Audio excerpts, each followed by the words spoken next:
Good morning. Hemshech Ayin Beis, volume 3. We're on page 1219, Aleph Reisha Tes. Okay. To sum up what we learned,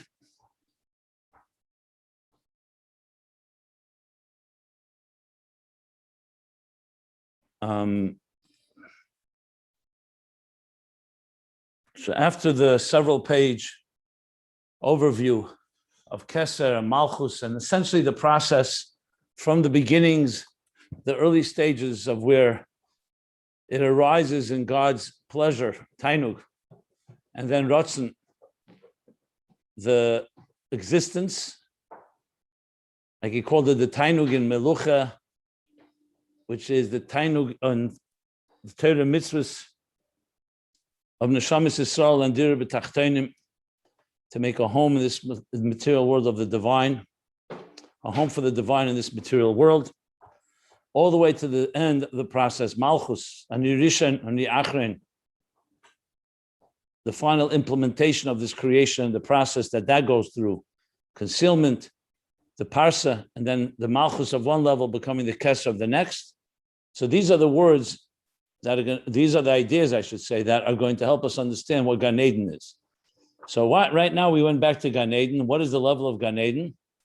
So he says that Gan Eden is the primary place where neshamas enjoy and benefit and take delight in experiencing the divine presence. And that's a result of our maisim tevim, of our good deeds. Schar mitzvah, through the karbonos and the mitzvahs la'avda l'shamra, through the mitzvahs and karbonos, all our offerings, our efforts, we radiate light. Mitzvahs are like candles, flames. They radiate, they generate light, and that light is primarily stored in Gan Eden. Okay. So then he said, L'chayre move on. Haloi Gan Eden, isn't Gan Eden precedes existence? Means it precedes the Avodah. La'avda l'shamra, serve and protect, is only after the sixth day of creation, once Adam and Chava are created and placed in Gan Eden. That's when the Avodah begins. But the Gan Eden existed before that. Actually, before existence altogether. It's the 7 things that precede existence. So how could you say, he says, so what is the inyan that Gan Eden is created and crafted and built through mitzvahs? So he answers that first let's go back and understand what is Gan Eden exactly. So we discussed the level of Gan Eden is Bria, Gan Eden Elyon. He says, Gan Eden in general is the level of Binah Sheba Malchus. It's not going to higher, lower Gan Eden, but Binah in Malchus, which makes it higher than the rest of the world, because the whole existence outside of Gan Eden comes from the Zayin Tachtenis, the 7 lower spheres, from Chesed through Malchus. And Gan Eden comes from Binah, which is higher, from the 3 top spheres. The Zohar ben Gan Eden l'klosem, the slapshas be'emurak b'chinas Zayin Tachtenis, generally Nihi, and B'pratis Malchus sheba Malchus, which becomes the Keser of the next level, and Gan Eden radiates the Gimel Rishenis, the 3 higher spheres. And that's why, and here's the key difference is that's why in the worlds they recognize the Mitzias of God, the very existence, the presence of the divine, and in Gan Eden, the Mahus, the personality, something about the very divine, not just that it's present, but also part of the personality, like he says. In the Maimer of Vayeshev. Okay. Now that's Gan Eden in general. Now he goes to Gan Eden Elyon. Gan Eden Elyon, since it's Binah Sheba Malchus, so Gan Eden Elyon now he specifies, which is in Bria. So he says Gan Eden Be'elam HaBria, Meir Sham B'chinas Gimel Rishen is the Malchus, which in general are encompassed in Binah of Malchus. So the Gimel Rishenis of Malchus that radiates in the world of Bria, in the Gan Eden, the world of Bria, and that in turn, the Ikar Agilu B'chinas Binah Sheba Malchus, Ubetoichem Alubish B'chinas Keser V'Chachma. So it's Binah, which encompasses the 3 top spheres. In this case of Binah of Malchus of Atzilus, And from there, and that's the root that radiates into the Keser Chachma Binah of Bria, the Heichel, how do we translate Heichel? Not the hallway, Heichel is like a chamber, not chapter, chapel, like a chamber. Chamber. Chamber is a good word. Chamber of Kodesh Kadoshim, the Holy of Holies. As I explained, Holy of Holies is Keser Chachma Binah of Bria, and that's called the level of Shviyah, as all this was explained in an earlier mimer in the Shomer Es Yom HaShabbos. Good. That's where we stopped. And I explained what this means a bit more in Chabad Eisius. What is it? These are names. When you learn Kabbalah, the Kabbalists understood when they said Keser, they knew right away what it meant. When we say Keser, it's just a word. So Keser is a particular level. We know it's a level called Rotz, or higher in Keser, the higher level in Keser, Atik, Tainuk. So it's always important, just because we're not accustomed to these words, unless you are already, that when you say the word, you should immediately translate it. So I explained, like we say, if Gan Eden is Gili Hamahus, the personality. So when you talk to a person, let's just use a simple example. Every human being has 10 faculties. And then there's the conscious faculties. Then there's the supraconscious. So when you're speaking to a person, if you're speaking a casual conversation with someone who you don't really know, what do you speak about? Something that's pretty superficial. You go into a grocery store, you buy something. So you may say a few words, thank you, good morning, or even if you say more. So that would be called a revelation of the lower levels of each person's conversation. How much of the nefesh, how much of your personality is being revealed in this conversation? Not much. So it would be like Nihi or Malchus. Malchus like Dibur. Your speech, you don't know, the other person doesn't know your thoughts, and they don't know what's going on in your deeper faculties. You may be in a very ecstatic mood. You may be very sad. Other person doesn't know all of that. So essentially, that's called expressing yourself at the most outer level. If you start talking to someone you care about and love, and you start expressing Chesed, Gvura, Teferes, so now you're revealing more of the Zayin, still Zayin Tachtenis, but it's more of you, because now you're expressing your emotions, not just on a behavioral, on a functional level, and on a utilitarian level. That would be Nehi and Malchus. Now you're also talking your emotions. If you start talking about your ideas, things that are in your mind, your philosophies, your values, your beliefs, everything that goes into Chabad, now you're talking about, well, I wouldn't say Chabad, because here we're talking Keser Chachma Binah. When you count Keser, you don't count Das, not for now. But bottom line, when you start revealing your Keser Chachma Binah, that's Gimel Hashems. Now your real person, the real you, not Mamish Etzem HaNefesh. It's not the Etzem of you, but a far deeper dimension of you is being expressed. So that would be a revelation of your Keser Chachma Binah. So there you have an example and a human example. Now, if you apply that Lamaila, which means in the Shtalshul Mehen, our faculties, from that Mipsari Echza Lakav, from my flesh I behold God.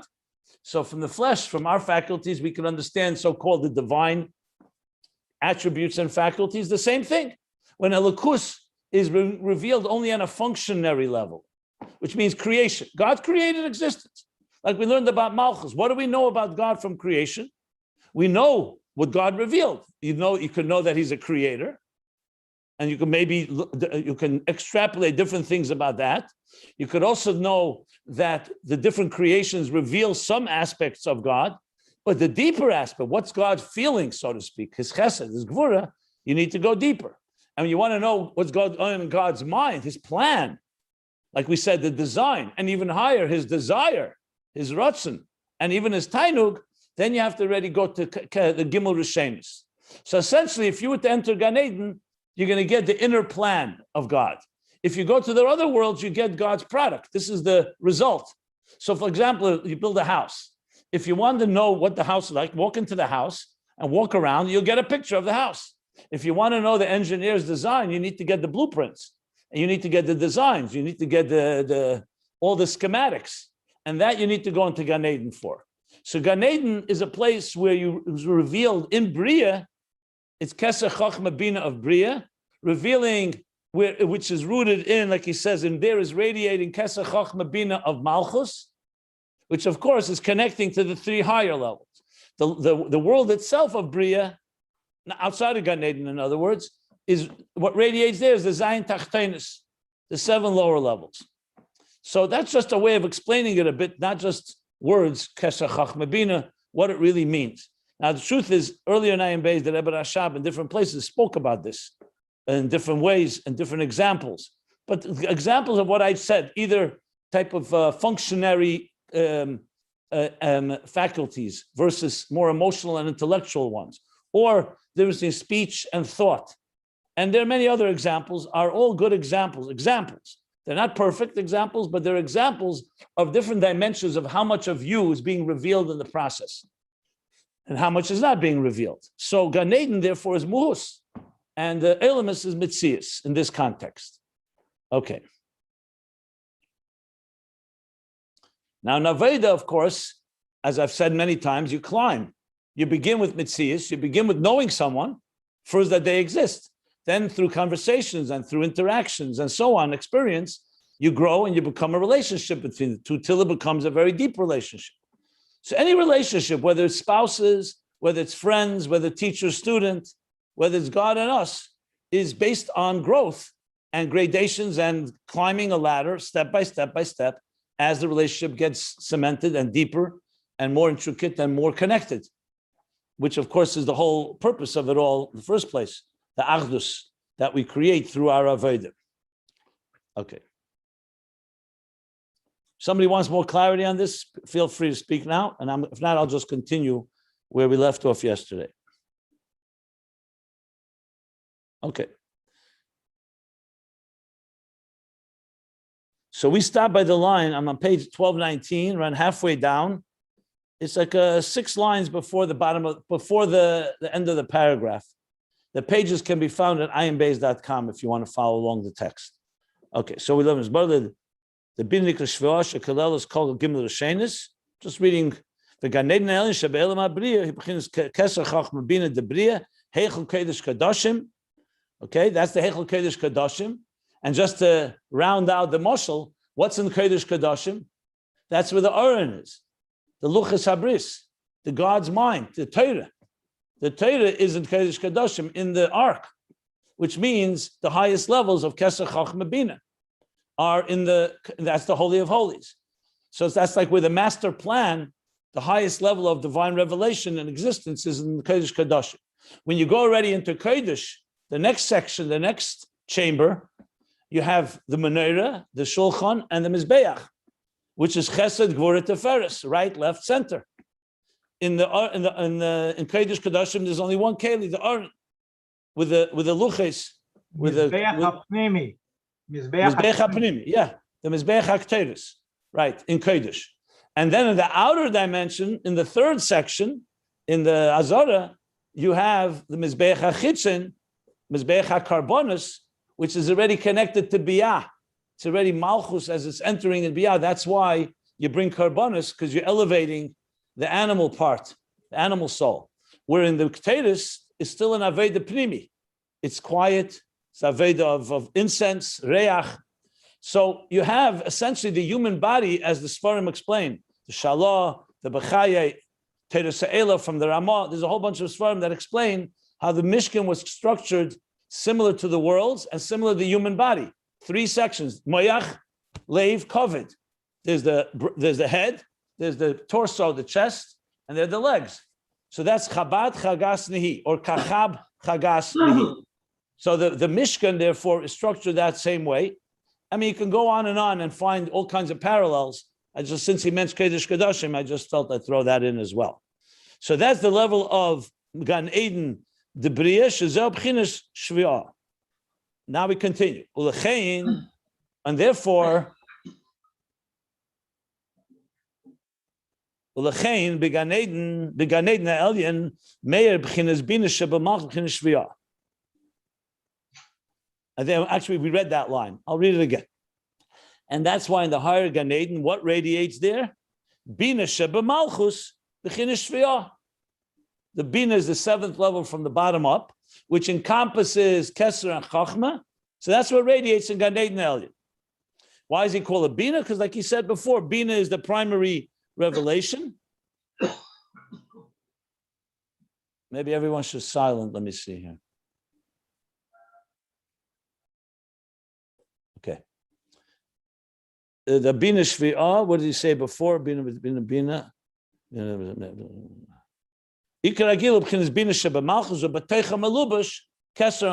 Good. And this is the meaning when it says in the pasuk, Vayita Hashem Elikim. Remember, we learned Hashem Elikim is Shem Mole. Not it says Hashem and Elikim. Breishis bara only Elikim. He said this on top of page. This was on page 1213. Breishis bara Elikim, because the world only has Elikim. It's concealed the inner dimensions of Elikus, like we just discussed. So it's only Elikim, Tzimtzum, Helam.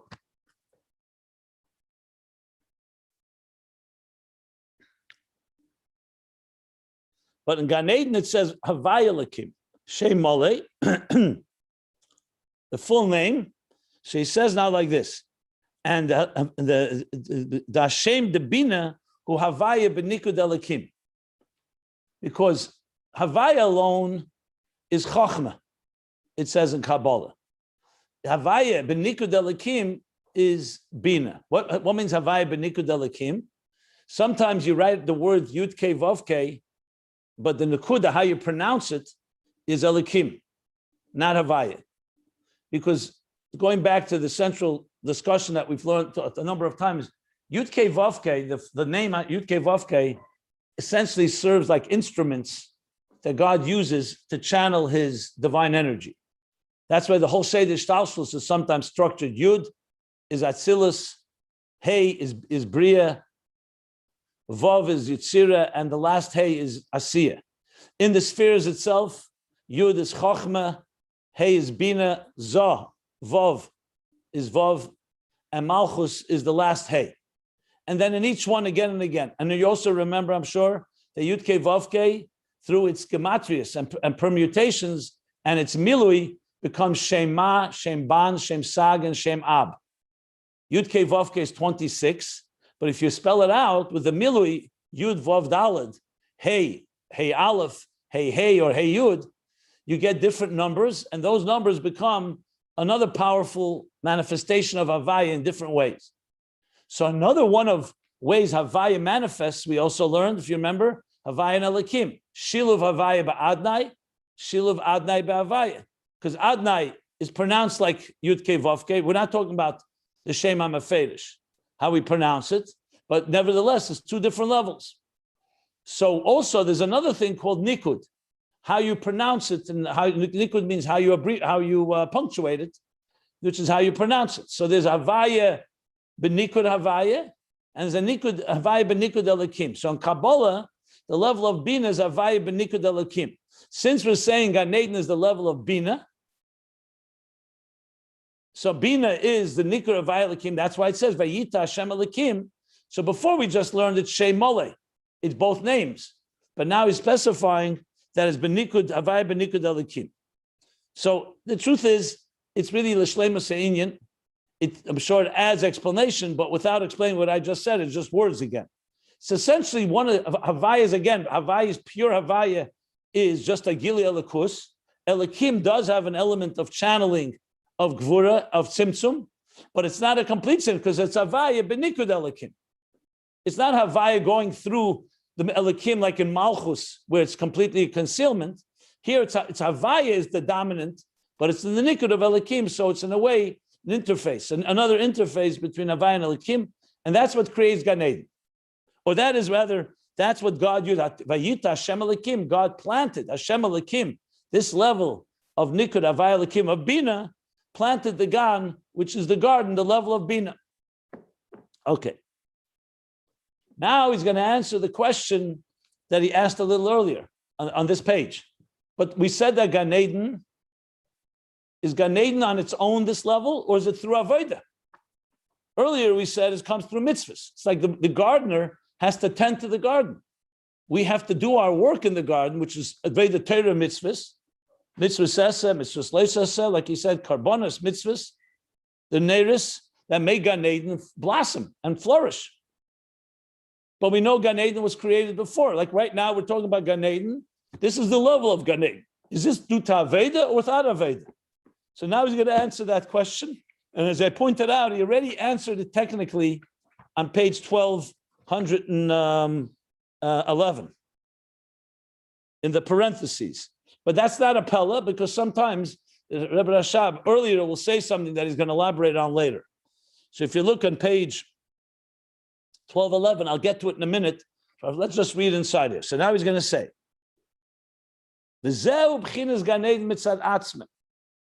everything we just discussed is Gan Eden mitzad atzmeh, meaning the way God created it. Just like he created Atzilus and then Bria, Yitzir, Asiyah, by Yita Hashem Elikim, God created a Gan Eden. There's no human being yet. There's no Aveda yet. What is the level of this Gan Eden? The Hainu Amshachas B'chinas Binah, Shemeir Sham Tamid, She'ein Ze Amshachas Sha'idei Aveda. The Eibishter created a level, just like created a level called Binah. So Binah, he says, this is the level of Binah, which is always radiating. And where does this Binah manifest? Where does it radiate? All the time in Gan Eden. It's not a Hamshacha Sha'idei Aveda. Kim Zeu Habriya de Gan Eden. This is not something that's due to our work, the human effort of mitzvahs, of Aveda, but this is the Bria of Gan Eden. This is God created a level, just like he created like I said, Bria Yitzir Asiyah, before human beings came to do any Aveda.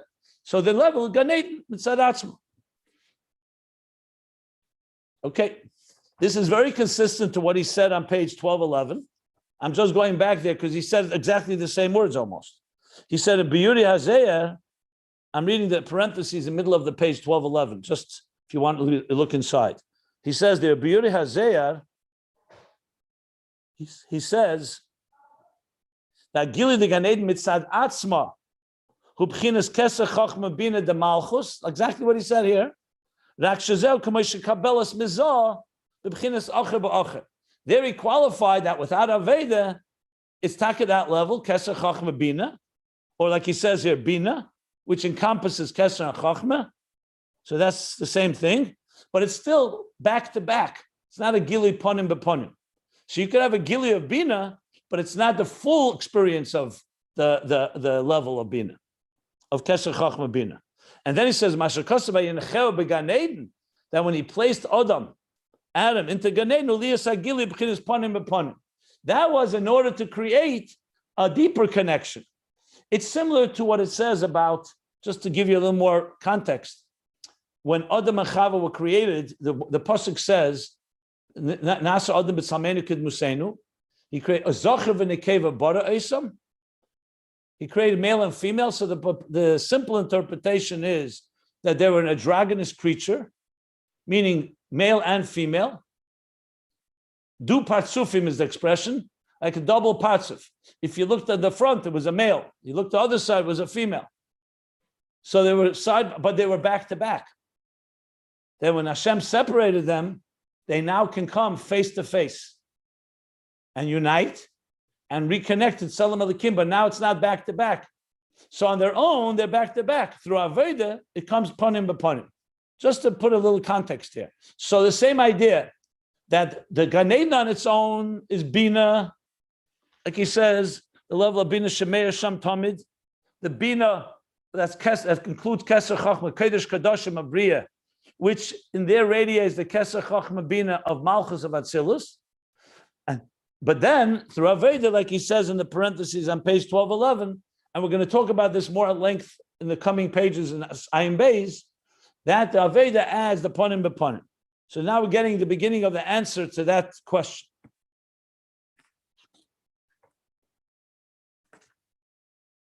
Let me see what else he says that may be relevant. Okay, there on page 1211, he also brought the Likutei Torah, that Gan Eden on its own is Bria de Bria, Sheba Bria. And he reconciles Shabchin Kachab de Bria. Okay, Bria Shebria is Kachab de Bria.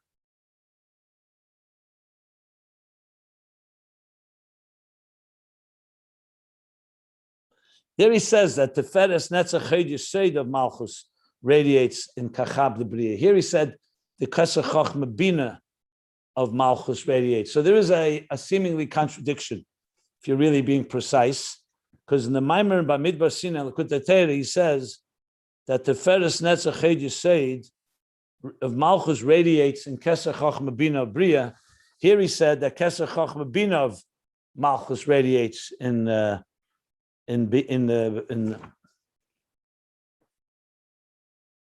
Chochma Binah of Bria. Okay.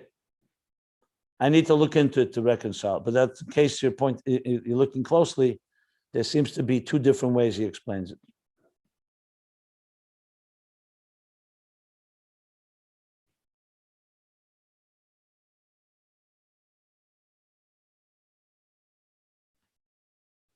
Maybe because that's Bria Sheba Bria. That's Atzilus Sheba Bria.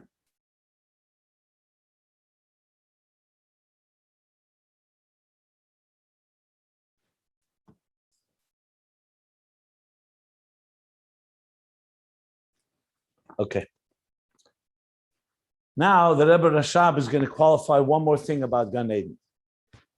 In addition to the fact that we now established that Gan Eden has its own power simply by creation, and Aveda is going to add to it, which we didn't discuss yet in detail, only briefly back on page 1211, he's going to say another thing, that even before Aveda we have this, V'gam ha-neshamis misangim b'Gan Eden, and also the neshamis take pleasure and delight in Garden of Eden, in Gan Eden. Shari neshamis kedim b'yem le'el mazem b'kemim hu b'Gan Eden eli. So we see another thing. In addition to Gan Eden being due to creation by its very nature, it's already at a higher level. The level, like he said, Binah. There's also the neshamas before they come to this world and do their avodah. In other words, when right now, right in the beginning of creation, let's say, now most of the many neshamas have already come to this world and gone back to Gan Eden and returned. But if you look through history, neshamas, where do they reside, so to speak? What dimension do they occupy? Is Gan Eden before they come to this world, which would be before Avodah, and they're already having pleasure in Elikos. Misangim b'Gan Eden, shari neshamas kedim b'yem le'em kemim hu b'Gan Eden eli. He's obviously talking about the souls that come from Gan Eden Elyon. But the same can be applied to Gan Eden Atachton, which he's not mentioning here, but whatever reason, but it's the same concept. So you see that even before there's Aveda of mitzvahs, there's already a divine pleasure that souls benefit from when as they reside in Gan Eden, before they come to this world. All the neshamas are coming from Gan Eden. Hold on. You need to let me explain this, because there's other people in the class. I don't want to confuse anyone. It's not just a class between me and you. Please be patient. Okay, so it's like this.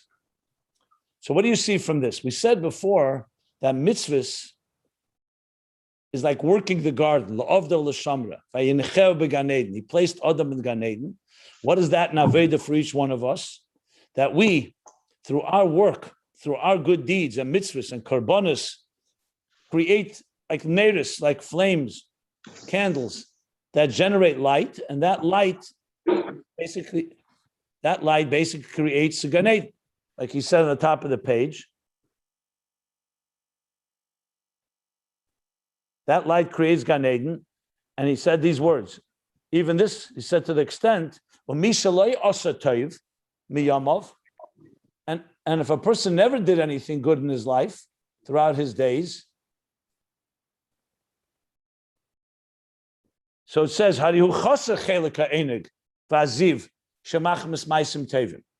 he's lacking the part of the pleasure that and of the divine reflection that comes due to his good deeds.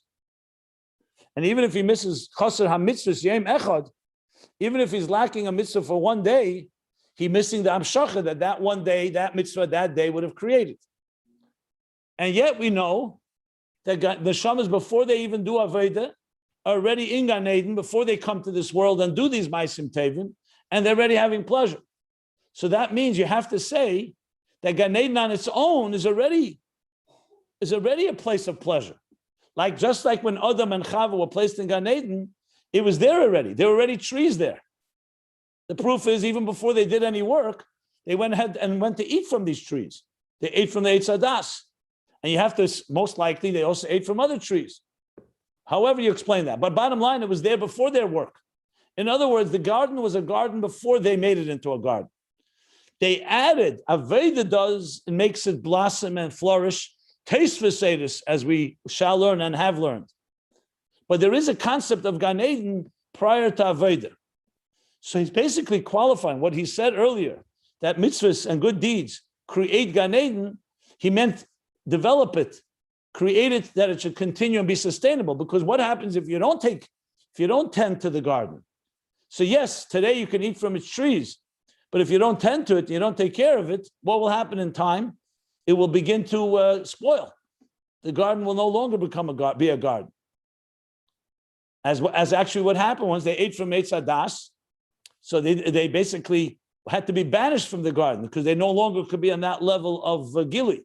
But regardless of that, the point being here, he's coming to say that Gan Eden is itself on its own, created by God, the level of Binah, Keser Chachma Binah, or Binah in general of Bria, Gimel Rishenis, the higher levels of Bria, in contrast to the lower levels that only get a divine revelation, but more the Metzius of Elikus, not the Mahus.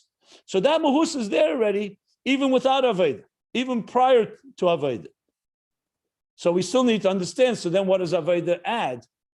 That's not there originally. We'll discuss that later.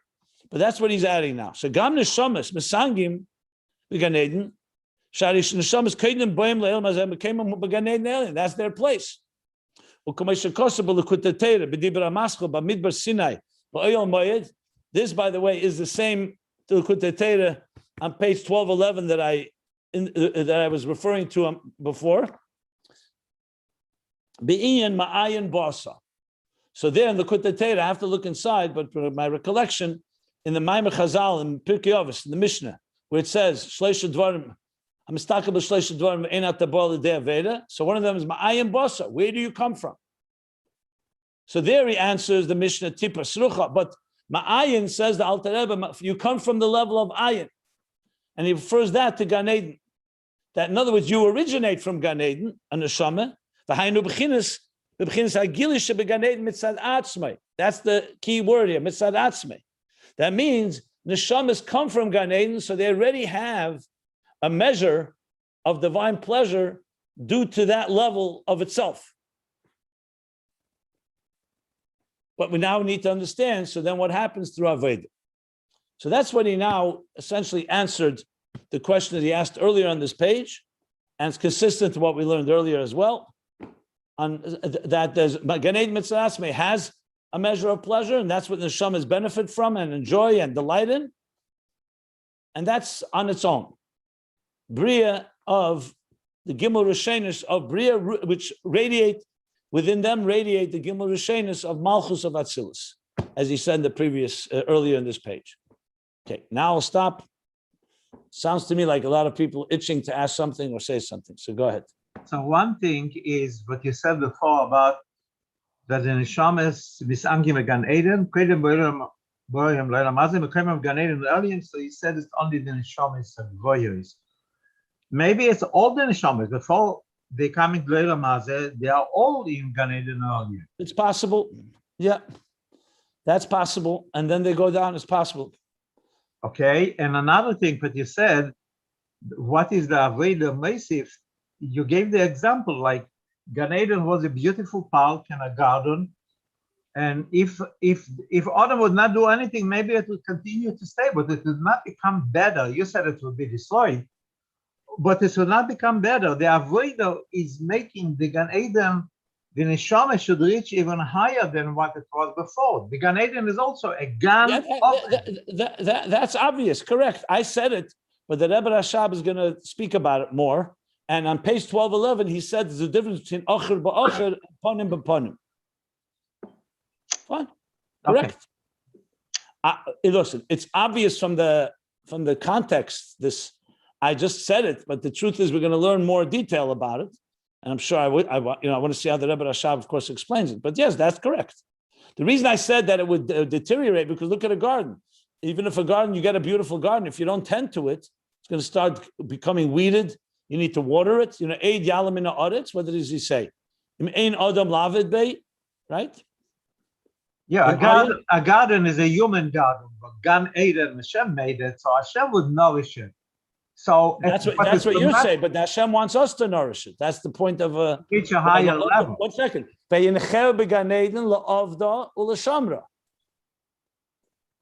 And what does he say in the pasuk? Im Ayin. What's the pasuk? That's after it was sent away. After it was sent away, then you need the Adam. And also, while the whole point of Gan Eden is not, it should be Stam Giluim. It should be that we should work. Initially, God creates it. Anyway, that's going to become. Okay. Anyway, any other questions or comments? Clarity? Yes. Couple things. You had mentioned the Yud Kei Vav Kei with the Nekuda Elokim. I didn't get that part. Havaya with the Nekudas of Elokim. You say it as it's written Yud Kei Vav Kei, but you say it Elokim. How does that relate to Gan Eden? Our discussion here. Gan Eden it says Vayita Hashem Elokim Gan. The word is Hashem Elokim. So Kabbalah it says when it says Hashem Elokim, he's talking that. He says Hashem Binah Havaya b'nikud Elokim. The Havaya Elokim in the pasuk that talks about the creation of Gan Eden is Havaya Elokim, the Havaya, but with the pronunciation and the punctuation of Elokim. That's what that level is. But I'm looking in the Chumash right now.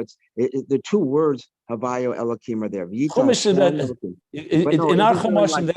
our Chumashim do not reflect the pronunciations as the Mekubalim explain them. But when somebody's reading from the Torah, he won't say doesn't matter. Elokim. No? It makes no difference. Havaya b'nikud Elokim is not about how they actually reason the Torah. It's what the level is. Like we've talked about Ulamal Shinim. If you remember, he said the Ulamal Shinim was Nikud, was b'nikud. What did we learn? I said I would look it up. B'nikud Kometz. The Havaya in Malshinim is Nikud Kometz. So when you look in the Siddur, there's no Kometz, it's regular. But in the Siddur Arizal, under Malshinim, everything is a Kometz, under every letter. Bottom line, these are Kabbalistic kavonas of the kavana of the person who's actually saying it. So when those people read or learn it or daven or say these psukim, that's how they either pronounce it or think it. So this is more about hamshachas. It's not necessarily how we pronounce it in shul or I see. It's because in Tehillim there's a lot of Tehillim where we say Yud Kei Vav Kei, but we actually say Elokim. Is the right Elokim? Pronounce it Elokim.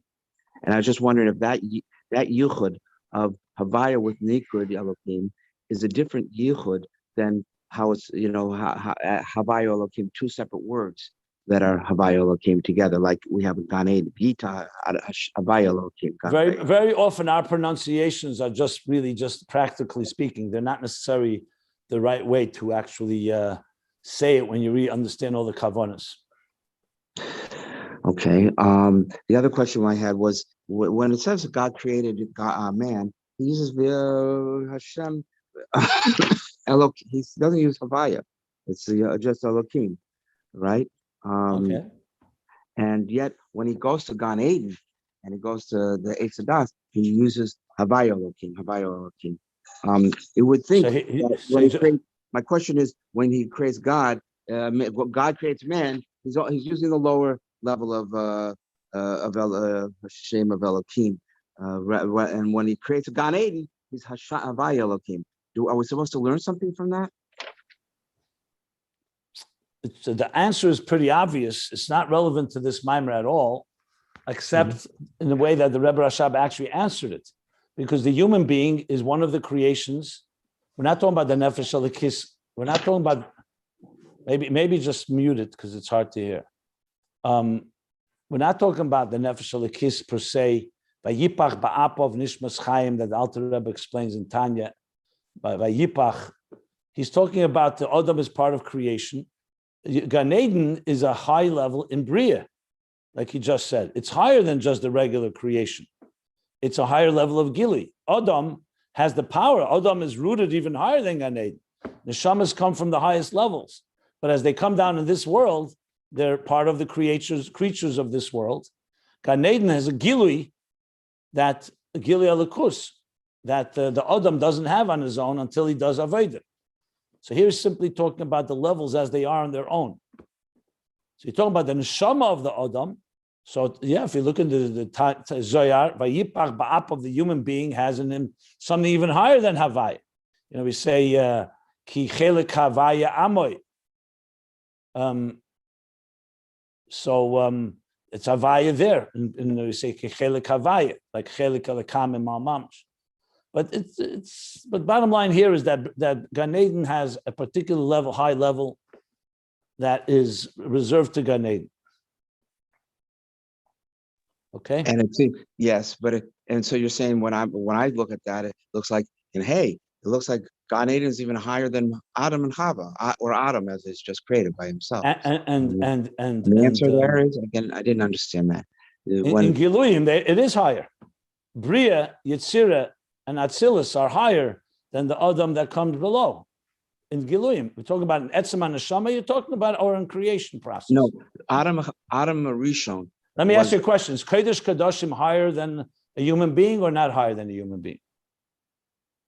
Well, yeah, I hear the Giloi maybe, but the Shorish of the Neshama. We're not talking Shorish. It's a different mimer. You're talking different mimerim. You're processing far too much outside of what the Rebbe Rashab is talking about here. But as you know, I'm learning this. Can't learn all of Chassidus here. I understand that. But I'm just trying to say. So Kodesh Kadoshim is the Holy of Holies. A human being is not allowed to even walk into there. Mm-hmm. So you could ask the same question. How could Kodesh Kadoshim be higher than the human being? Mm-hmm. But Adam Harishon was originally in Atzilus, no? Not Priya. This is not this mimer. This is other discussions. This you have to have outside of the context of this. It's just going to confuse matters here. Okay, thank you. Rabbi Simon, I made a mistake. Adam Ayin Lavidis Adamo. It was before he was sent out of Gan Eden. I know. There is a fascinating thing. I look now in Chumash Bereshit, the first few parakim, until after Adam Rishon was sent from Gan Eden, every time it said Hashem Elokim. Only after it was sent out of Gan Eden, story with Cain and Hevel does not say Hashem Elokim. It said only Hashem. And earlier it says only Elokim. In the beginning, Bereshit Bara Elokim. It says 26 times Elokim. Yeah, before the first time it says Avay Elokim is B'yem Osis as Avay Elokim is Hashemayim v'Sa'aretz. That's the first time it says it. Yeah. But then all the psukim, everything is talking about Adam and Gan Eden. Every time Hashem Elokim. After Adam was sent out is Hashem. Okay, so it could be because once you have Gan Eden, you already have now a higher Gili. Yeah. Interesting. Yeah.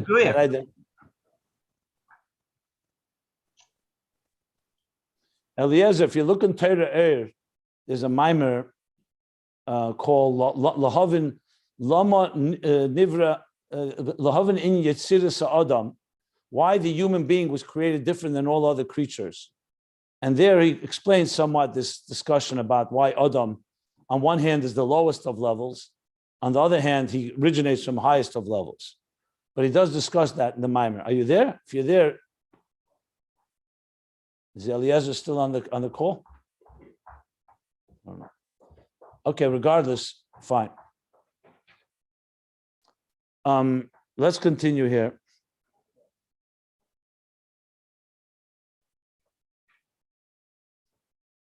Fine. So now we have the Gili of Gan Eden Mitzaratzmi. Any other questions or comments?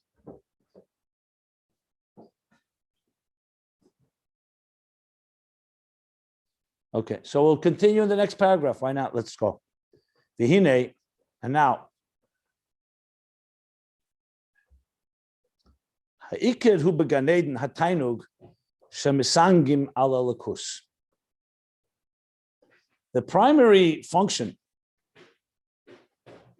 in Gan Eden is the tainug, the pleasure, the delight or the pleasure, that they take delight on, alakus in Hebrew means in godliness. The godliness, they're enjoying godliness.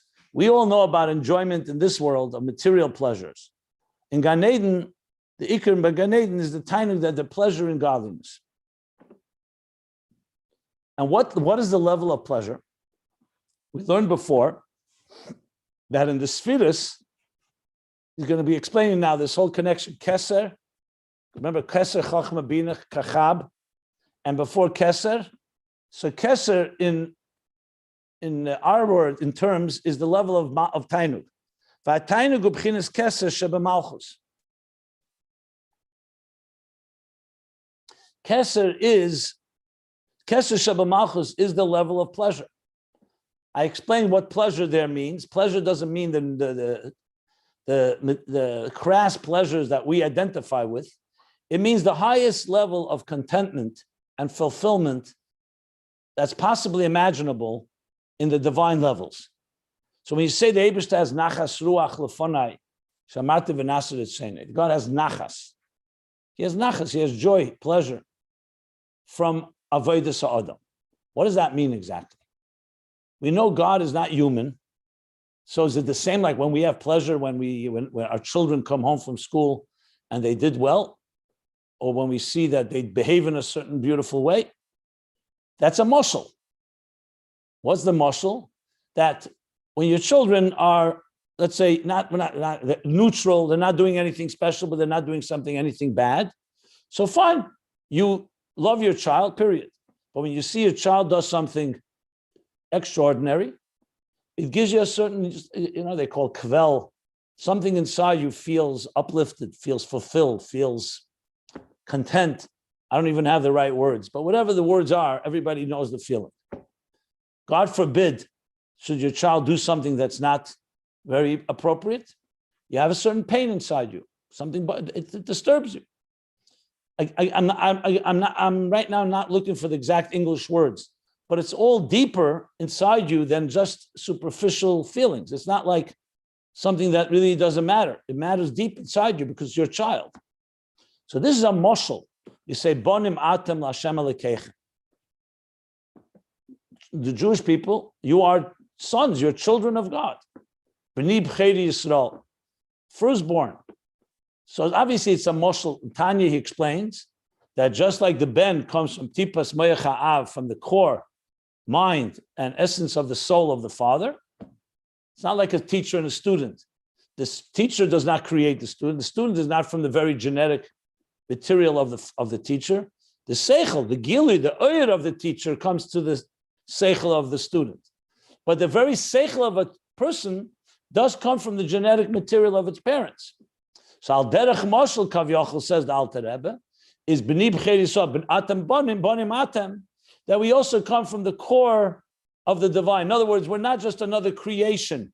We're not just a piece of art that the artist created. We're a piece of the artist himself. He embedded a piece of himself within us. However you explain what peace means, chelik, kavyochel, and everything. But the point is, there's something more. So b'meila, when we behave in a way that fulfills the purpose for which God put the neshama in the first place, it creates tainug l'mayla. So the best example we have is the tainug we have.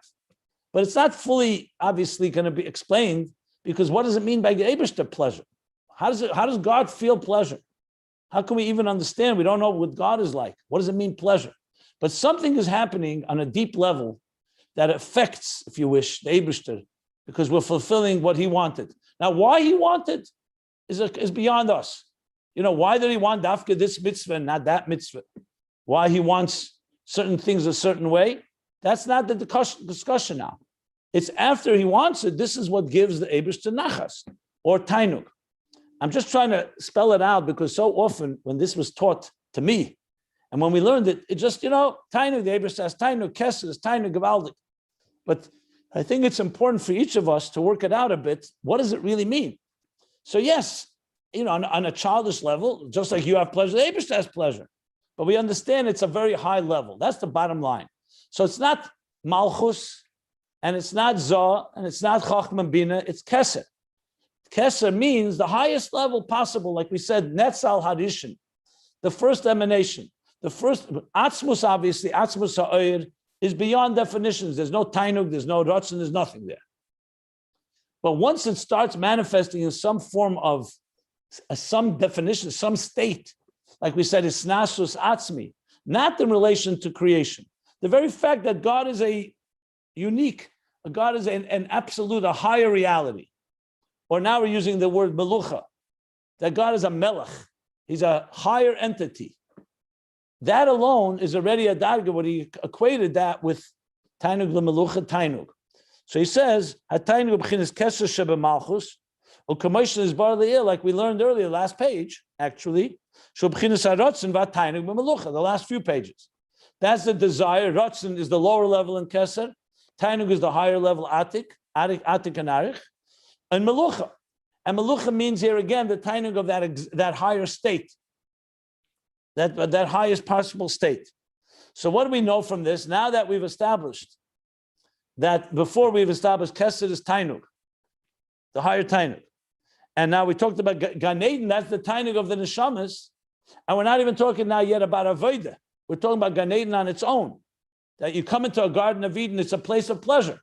That's what a garden does. It causes pleasure. When you walk on the regular street, it's a regular walk. Gan Eden, a garden, evokes a certain element of feelings, enjoyable feelings. That's what a garden is like. So he says, "V'hainu da'am shocher began Eden hu mebchinas hakeser." So we see from this, since Gan Eden is about pleasure and delight, and as we said before, Gan Eden is rooted in where Binah, which encompasses Keser and Chochmah, Keser.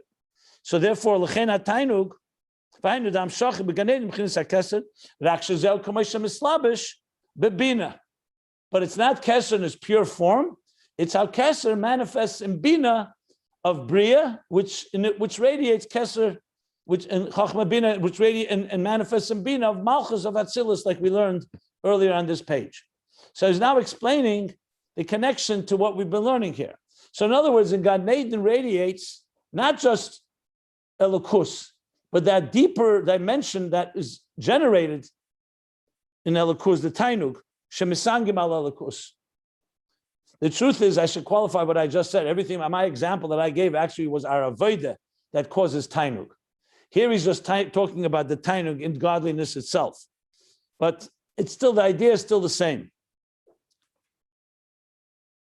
So here we're talking about that pleasure that's on its own, not through avodah. So even though I gave the example of avodah, I just wanted to qualify that. So there was the pleasure, that highest dimension of divine presence that we can equate with Keser, with Tainug HaMelucha, Snasus Atzmi, and that radiates in Gan Eden, but through Bina. It manifests through Bina. And that's why this delight and pleasure in Gan Eden is through Hasoga. The Neshamas are masig. They are learning and understanding God, and that's what's giving them and they're appreciating that, and they're delighting in understanding godliness.